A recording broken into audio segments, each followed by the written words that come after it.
রোববার দিনভর সোহরাওয়ার্দী কলেজ ও কবি নজরুল এলাকা এবং কারণ বাজারে দৈনিক প্রথম আলো কার্যালয়ের সামনে সংঘর্ষের পর রাতে সংঘর্ষে জড়ায় ঢাকা পলিটেকনিক ইনস্টিটিউট ও বাংলাদেশ টেক্সটাইল। রাত ৮টা থেকে শুরু হওয়া সংঘর্ষ চলে গভীর রাত পর্যন্ত। এ ঘটনায় আহত হয়েছে দুই পক্ষের বেশ কয়েকজন শিক্ষার্থী। মাহি হাসানকে সাথে নিয়ে নঈম কামালের রিপোর্ট। ২৪ নভেম্বর রোববার সারা দেশের নজর ছিল রাজধানী ঢাকার দিকে। একের পর এক আন্দোলন আর হামলা পাল্টা হামলায় থমথমে পরিস্থিতিতে ছিল ঢাকার বেশ কয়েকটি এলাকা। প্রথম ঘটনার সূত্রপাত দুপুর ২:৩০টার দিকে।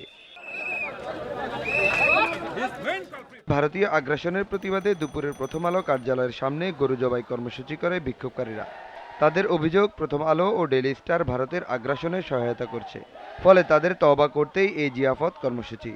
সন্ধ্যা ৬:৩০টায় প্রথম আলো কার্যালয়ের সামনে বিক্ষোভকারীদের সঙ্গে আইনশৃঙ্খলা বাহিনীর ধাওয়া পাল্টা ধাওয়া হয়। এ সময় বিক্ষোভকারীদের সরিয়ে দিতে পুলিশ টিয়ার সেল ও সাউন্ড গ্রেনেড ব্যবহার করেছে। বিক্ষোভ থেকে দুজনকে আটকও করে পুলিশ। আমরা কোথাও একটা সিঙ্গেল যানবাহন বন্ধ করিনি। প্রয়োজনে যদি এইরকম যানবাহনের কথা আসে, আমরা প্রথম আলো কিংবা ডেইলি স্টার আমাদেরকে একটা ফ্লোর খুলে দিক, আমরা ওইখানে যে বিরিয়ানি খাবো, যে আফতের গরুর বিরিয়ানি খাবো, ওনাদেরকে নিয়ে খাবো। ঘটনার রেশ কাটতে না কাটতেই রাত ৮টায় শুরু হয় ঢাকা পলিটেকনিক ইনস্টিটিউট আর বাংলাদেশ টেক্সটাইল ইউনিভার্সিটির ছাত্রদের মধ্যে ধাওয়া পাল্টা ধাওয়া। পাল্টাপাল্টি অভিযোগে চলা এই সংঘর্ষ চলে গভীর রাত পর্যন্ত। এ ঘটনায় আহত হয় বেশ কয়েকজন। পরিস্থিতি নিয়ন্ত্রণে পুলিশের সাথে যোগ দেয় সেনাবাহিনীও। ছাত্রলীগ সহজন আমাদেরকে আক্রমণ করে, তখন ওরা আমাদের 4জন ছাত্রকে আহত করে। এরপর আমাদের হল থেকে সবাই যখন আমরা নেমে আসি, পর দেখি ওদের কাছে ইট পাটকেল সহ আরও অস্ত্র। দেন আমরা যখন বের হই, ওরা আমাদেরকে আবার ধাওয়া দেয়।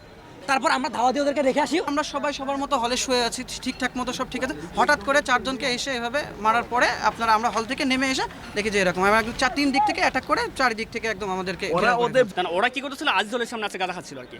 কারণ আমাদের কিছু সিনিয়র ছিল, সিনিয়ররা যা ওদেরকে বাধা দিচ্ছে যেখানে এসব খাওয়া যাবে না, এবং অপমান করে এখান থেকে বের করে দিচ্ছে, যেখানে থাকা যাবে না চলে যাও। কারণ ওরা কি করছে যে ওরা গিয়ে এটাও এই জন্য ওরা হ্যাডম দেখাচ্ছিল ছাত্রদল করে। ওরা কি করছে ওই ওদের হলতে পাশেই ওই হল থেকে 20-30 জন পোলাবাহিনী আমাদের উপরে অ্যাটাক করছে।